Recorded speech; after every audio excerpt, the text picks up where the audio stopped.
Eu sou José Norberto de Jesus, sou filho de Itabirano, sou filho de Natanael Nascimento de Jesus, Maria Flávia de Jesus. Meu pai foi operário da empresa Vale, antigamente Companhia Vale do Rio Doce. Aqui ele foi motorista durante muitos anos, mas começou a sua vida muito novo, logo no MUC, na extração minerária. E aqui ele construiu uma família de 10 pessoas. Eu sou o segundo dos 8 filhos que ele teve. Então, assim, de lá para cá, eu tenho um conceito, de que não era porque meu pai foi motorista que eu tinha que ser motorista. Então, minha história começa um pouco aí. Eu trabalhei um pouco, bem no começo, em uma dessas empreiteiras da empresa. Nunca trabalhei na empresa Vale e sempre tive muito claro que a minha relação com Itabira era uma relação muito de amor e amor não é amor e ódio, mas um amor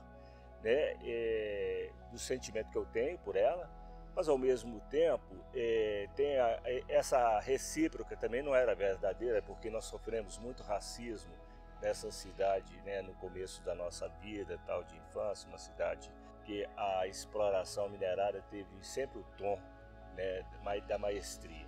Então, assim, logo cedo eu comecei a imaginar que eu teria que buscar na universidade, na academia, uma maneira mais suave de viver a vida.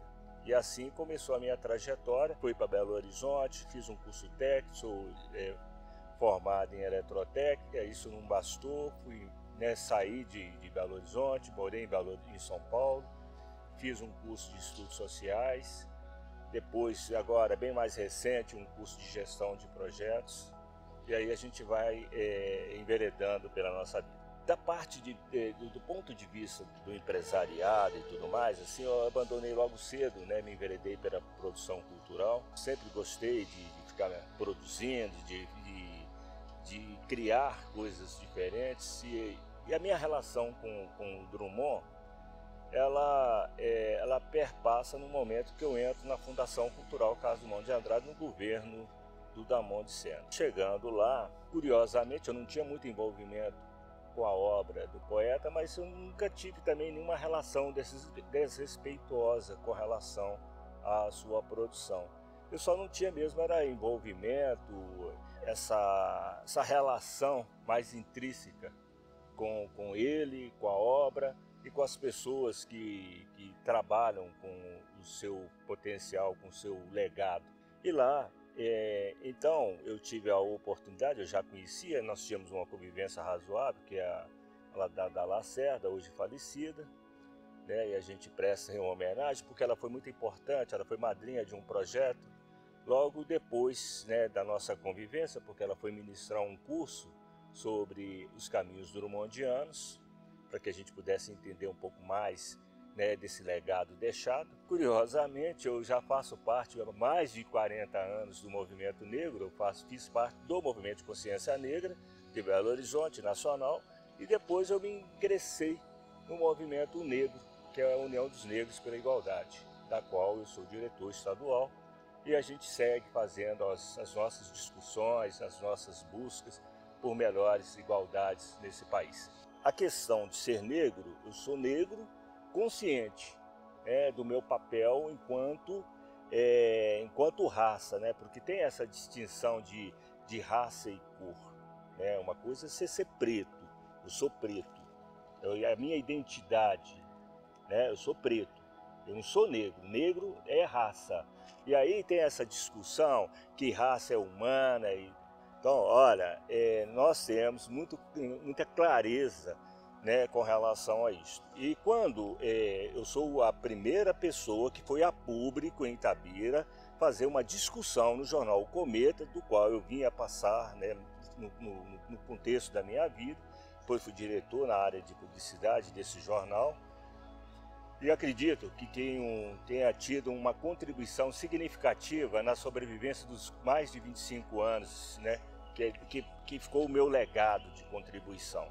A partir desse momento que a gente abre a discussão sobre a questão racial em Itabira, é evidentemente que eu estou me colocando como uma pessoa que quer fazer discussão na cidade, além do processo, esse processo que a gente passa o pano nele, assim, tá, achando que nós não temos racismo. Nós temos o racismo, ele é latente. A descoberta de Itabira, então, ela se dá exatamente com a chegada do negro, né? Lá 800, alguma coisa, tal, e a gente vem de lá para cá, né, tendo uma participação do negro na construção histórica do nosso município. Só para fazer assim uma observação, meu avô, ele foi ferreiro nessa cidade. Eu sei o que é isso aí, porque quando você não tem nenhuma atividade, você acaba buscando outras, né, que as pessoas não querem fazer. E essa questão da relação da ferraria, digamos assim, é uma coisa que já veio com o negro da África, né? Então, além dele ter sido, né, utilizado no processo do cultivo da nossa lavoura, no cultivo minerário do nosso subsolo e mesmo da parte externa, porque a gente acabou sendo parte, né, desse processo que gerou todo o extrativismo do Pico do Cauê, é que nem sempre, né, essa transformação do minério em cratera, né, que era o Cauê, né, que era a coisa oponente, ele acabou se transformando num legado de riqueza para a cidade. Então, assim, a gente vem observando que aí quando você me pergunta, e aí, né, tem uma contribuição? Olha, só o fato de eu ser negro na cidade já é uma contribuição, porque não sou aquela pessoa que compactua com o status quo. Então eu tenho sempre uma fala, não discordante, mas uma fala que busca o melhor posicionamento do negro na sociedade. E é isso que eu busco. Então quando o prefeito atual assume, e um pouco antes dele assumir, e a gente senta para conversar, a primeira fala minha para com ele foi exatamente isso: olha, nós temos um legado, né? Na minha passada pela casa do Drummond, que é a Fundação Cultural, que é uma casa emprestada, né? Lá eu disse para ele que eu tenho 2 legados naquela casa. A casa da Samaria, porque o Drummond, né, ele tem uma babá, que é a Samaria, de onde ele diz assim, ela diz, né, olha, se você, né, fala para o pai dele, né, se esse menino conseguir passar, né, porque ele estava acamado naquela época, criança, era muito comum, né, as pessoas sofriam de doenças e às vezes acabavam morrendo, né, então assim, se você sobreviver, esse menino, né, ele falando para o Carlos, o pai, né, ele vai ser um grande homem, mais importante que o senhor. E isso, né, esse vaticínio dela, né, acaba, né, acontecendo anos depois, quando ele se torna essa sumidade que nós hoje estamos aqui falando. Ela não tem casa, né? Na realidade, ela nasceu no Cutucum, que é uma comunidade no distrito do Carmo. E por ali eu passei, né? Eu fui diretor do Centro de Tradição do Carmo, e aí a gente teve a oportunidade, né? Porque aí esse legado que eu digo para você é porque a gente acabou transformando as obras, os fragmentos de alguns poemas que o Drummond tinha, ele escreveu, né? Nós pegamos alguns fragmentos e transformamos isso numa exposição que chama Samaria Fragmentos. E essa exposição, né, o Pedro, neto do Drummond, né, a classificou numa fala né, dizendo que isso era inédito na obra do Drummond. Olha, eu posso dizer para você que o sobrenome da Samaria é Fernandes. E Fernandes, né, quando o negro não tinha sobrenome, ele adotava o sobrenome do colono, do dono da terra, né?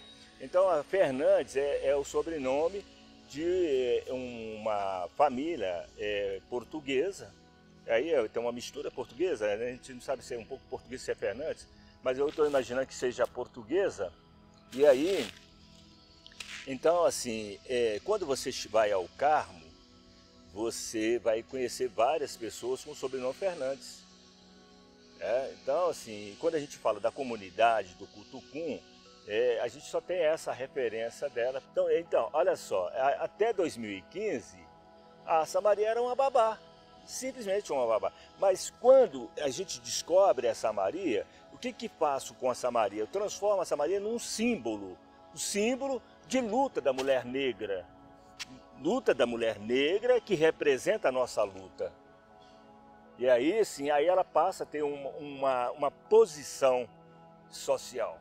Então ela não é só a babá, ela é a babá, é a mulher que vaticinou a importância do Drummond, enquanto ele tinha lá por volta de 5, 7 anos, quando ela diz que ele vai ser um grande homem, e ele se transforma nesse grande homem e numa sumidade literária. Essa exposição ela é itinerante, né? Ela está dentro da minha casa lá, né?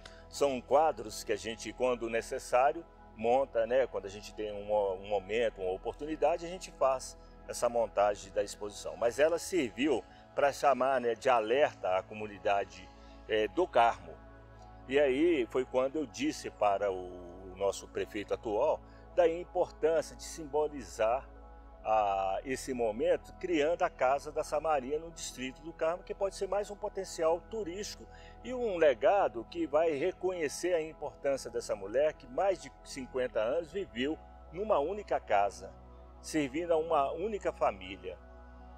Então essa cumplicidade dela com a família e com ele, porque ela foi importante no ideário dele, quando ela contribui contando as histórias e cuidando um pouco desse imaginário dele. Então ela tem esse papel e ele cita a Samaria durante quase toda a sua vida, né, na sua importância.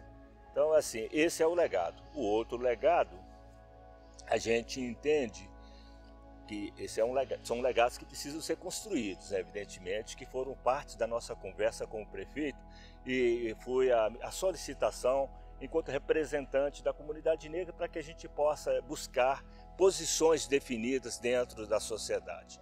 Então eu disse para ele que o Museu da Escravatura pode ser um ponto de referência do nosso legado, mas eu quero mais, eu gostaria que do ponto de vista mais cultural, do ponto de vista de movimentos, que a gente ficaria mais à vontade, eu acho que nós precisamos criar o centro de referência da cultura negra, pela nossa história, pela importância, pelo papel que Itabira, né, que o negro representa dentro da nossa cidade, inclusive, né, porque a gente ajudou a construir também essa empresa que hoje detém o maior monopólio econômico da cidade, né?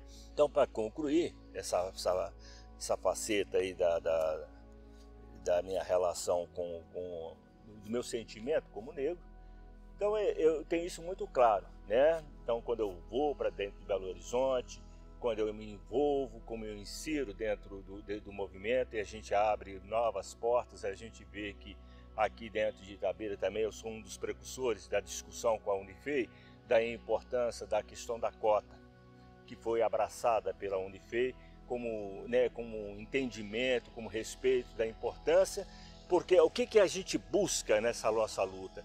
É nesse ato que se cria, né, onde o negro não tem o acesso às academias, a gente tenta buscar essa aproximação, porque o negro informado, o negro aculturado, o negro educado do ponto de vista, né, dos diplomas, né, da formação, né, ele passa a ser uma outra pessoa dentro da sociedade. E aí isso precisa ficar muito claro.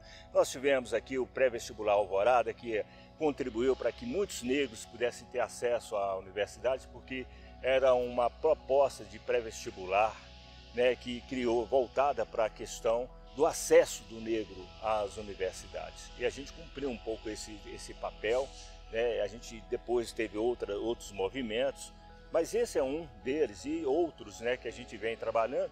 E lembrar, né, quando você me pergunta qual que é a minha participação, foi exatamente aí, porque quando a gente vai buscar a institucionalidade, a gente entende que o negro tem que ter esse papel. E aí a gente começa então a engendrar essa participação. No governo do ex-prefeito João Israel, nós fizemos a discussão, ele era vice-prefeito, né, do governo Ronaldo, e aí nós fomos lá e fizemos a discussão e criamos a seção para a promoção da igualdade racial. Então esse foi um grande ganho nosso. E logo depois, no governo da AMON, quando ele me pergunta, poxa, Norberto, como é que a gente vai fazer isso aí? Eu falei, olha, nós queremos a secretaria, né? Nós estamos no contrapasso, então agora nós queremos a diretoria de promoção da igualdade racial e na minha gestão depois, e nós acabamos criando a diretoria de promoção da igualdade racial que perpetua. E agora no governo do Marco Antônio, que é o nosso prefeito atual, evidentemente que a gente quer avançar. Então a gente criar esses pilares, né, a Casa da Samaria, criar provavelmente o Museu da Escravatura, que é também um desejo do prefeito, criar também essa casa aí nesse espaço, né, do Centro de Referência da Cultura, são pilares que podem dar sustentação, talvez para uma coordenação, um passo a mais acima da diretoria, para que a gente possa ter políticas públicas realmente mais efetivas, que elas não fiquem concentradas apenas na questão do poder público, que a sociedade ela passe a ter uma voz maior dentro desse segmento. Então essa que é a minha batalha e estou fazendo essas costuras nos bastidores e tudo mais. Essa história minha de produtor cultural, então, ela é um processo natural, né? Quando eu volto, né, de São Paulo, eu me envolvo, né, eu me insiro no contexto do cometiano, né, do Cometa Itabirano, né, e aí eu começo a ter uma participação lá dentro, e dentro desse contexto, então, era um coletivo, né, foi muito importante para Itabira, e esse coletivo tem realmente um pouco, né, da importância da evolução intelectual, cultural que nós tivemos, né, devido à sua proposta. Lá pela década de 80, no começo ali, a gente começa então a fazer os trabalhos jornalísticos, depois eu começo a me enveredar pelo lado cultural e começo a fazer produções culturais, né, dentro da Fundação Cultural.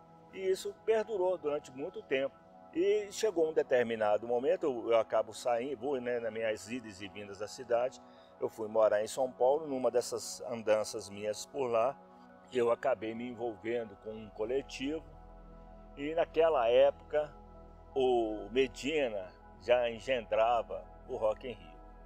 E aí nós começamos a conversar tal, e eu voltei para Itabira com essa frase, poxa, né, se tem esse Rock in Rio está acontecendo aqui, né, por que não pode acontecer em Minas? Então, assim, aí tem uma história, né, até chegar, né, como é que chegou no Uai, né, porque o Uai é uma expressão idiomática mineira. Então eu queria alguma coisa para poder casar com Rock in Rio, né? Rock no Rio. Então eu queria algo que pudesse ser rock em Minas. E aí o nosso coletivo, um dia desses aí conversando com o Antonioni, com o Fernando Barbosa lá em Belo Horizonte, a gente sentando, pô, mas o que pode ser, o que a gente podia fazer e tal, não sei o quê. Aí surgiu o Uai. Né, o Antonioni e tal, não, tá, acho que esse negócio aqui, eu estou pensando e tal, acho que o Uai. Quando ele me fala, e aí eu paro para refletir, o Uai é expressão idiomática, né, todo mineiro fala o Uai, então Rock in Rio Uai. Né? Então surgiu o Uai. E aí como é que pode ser isso? Como é que a gente vai justificar conceitualmente isso aí? Aí pensa daqui, pensa dali, nós estamos em Itabira, nós vamos atrelar Minas, né? Itabira é Minas, Minas é o mundo. E assim surgiu o Uai, né? Assim, dentro do conceito, né, de poder dar mais sustentação e criar esse processo. E na realidade, quando a gente criou, como é que é o conteúdo? O conteúdo, né, nós somos na terra de Drummond. Então, naquela época, a gente já sonhava com Caetano, com muitas participações do Cineclube, a gente estava envolvido no Cineclube. Então, é assim, nós pensamos um cardápio bastante variado e diversificado de cultura para trazer as pessoas para a nossa cidade. Não, o Cineclube foi um movimento, né, do Cometa, né? Foi de segmentos de lá de dentro que nasce.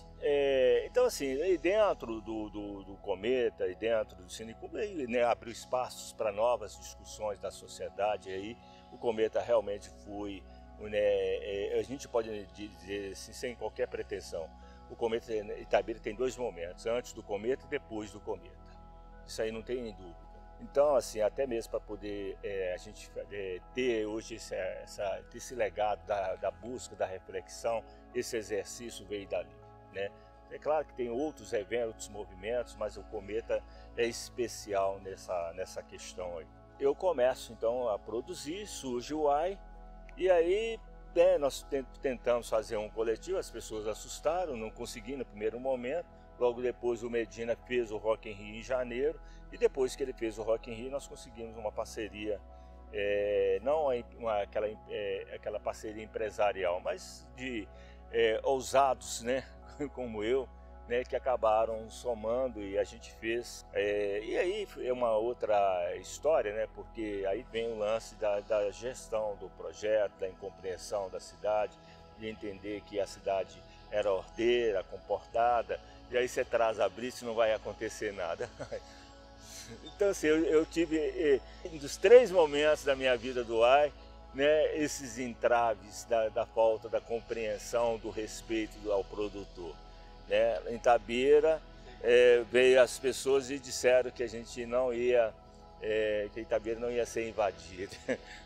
A blitz fez uma avalanche aí, acabou, matou, né, gerou um prejuízo muito grande, porque a gente não tinha conceitos ainda de riscos. E nesse risco, né, aí veio a avalanche, porque as pessoas vieram, invadiram, e aí não teve bilheteria. Então, assim, tem essas histórias aí e tal. Mas foram 24 eventos, artistas, nos 4 dias do evento, todos apresentaram, deu tudo certinho. Essa parte de organogrâmica deu tudo certinho. Aí depois disso, né, foi muito pesado, né? E aí eu tentando, né, resolver o problema financeiro, vou fazer outro, né? Tal, vamos tentar para ver se a gente consegue minimizar os impactos, tal. Aí não teve voz aqui, o pessoal ficou assustado. Aí eu fui me meter, né, a cara, né? Fui lá em Ipatinga, e chegando lá em Ipatinga, eu tive uma participação, né, empresarial, né? E lá a gente teve o suporte. Mas tivemos de novo a intemperância, né, do nosso empresariado, que quando eu botei o pé assim, né, eu estava no estádio de Patingão, o evento foi no estádio de Patingão.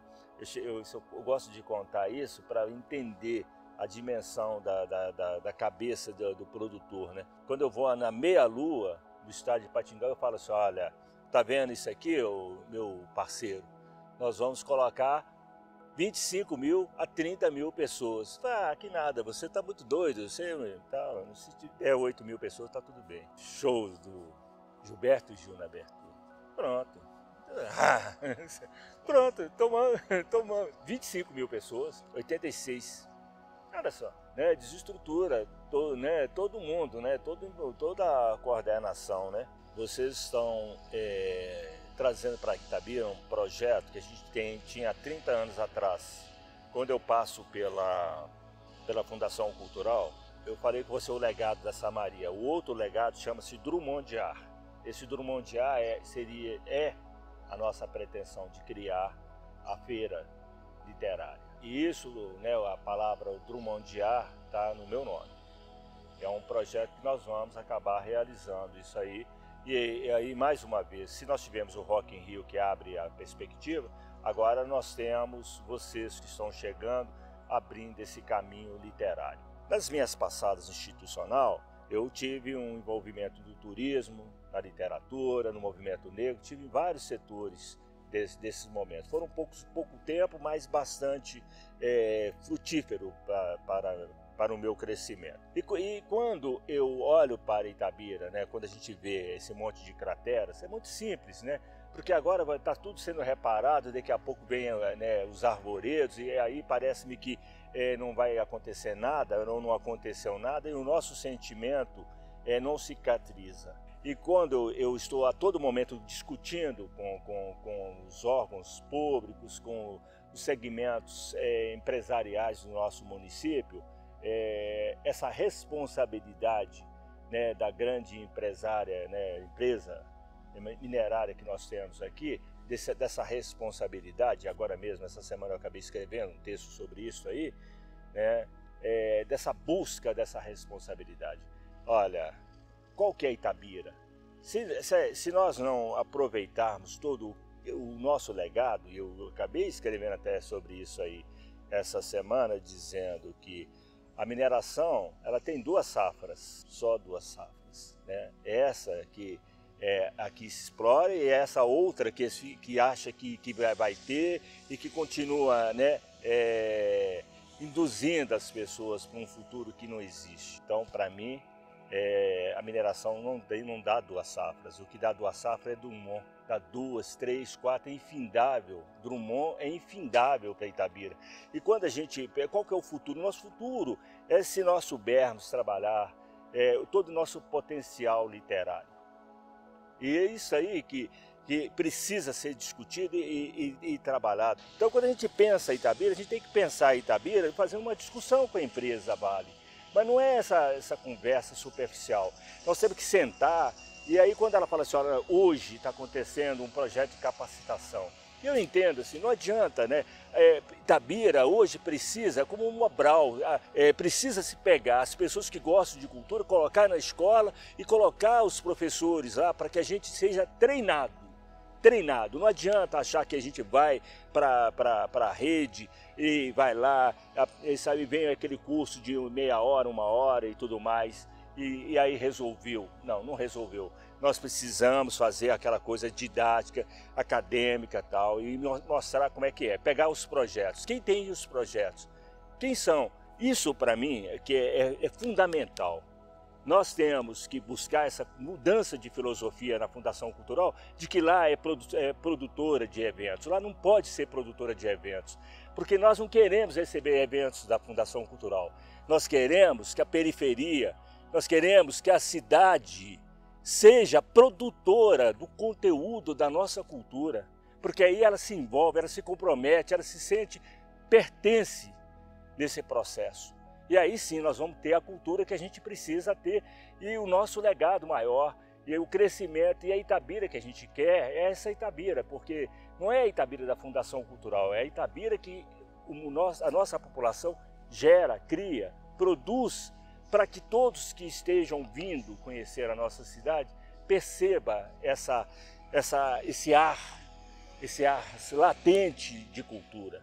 É isso que nós queremos, uma cultura comprometida e um gestor maior, né, que ele seja municiado de propostas, de elementos capazes de para que ele esteja à vontade, para que ele fique à vontade na hora de fazer a discussão com a empresa, na hora de fazer a questão da transferência desse investimento para o município. Entender que nós, do lado de cá, na medida que nós somos fomentados, eu particularmente como produtor cultural, porque aquela Fundação Cultural tem que ser uma árvore de produtores. Ela não pode ser o pilar. Ela tem que ser uma árvore que gera produtores. E aí ela gerando produtores, as culturas disseminam. Elas vão para todos os cantos e ali é só um espaço onde as pessoas passam, buscam o fomento, buscam aquela coisa do adubo, digamos assim, o adubo cultural, para que a gente possa, né, florir.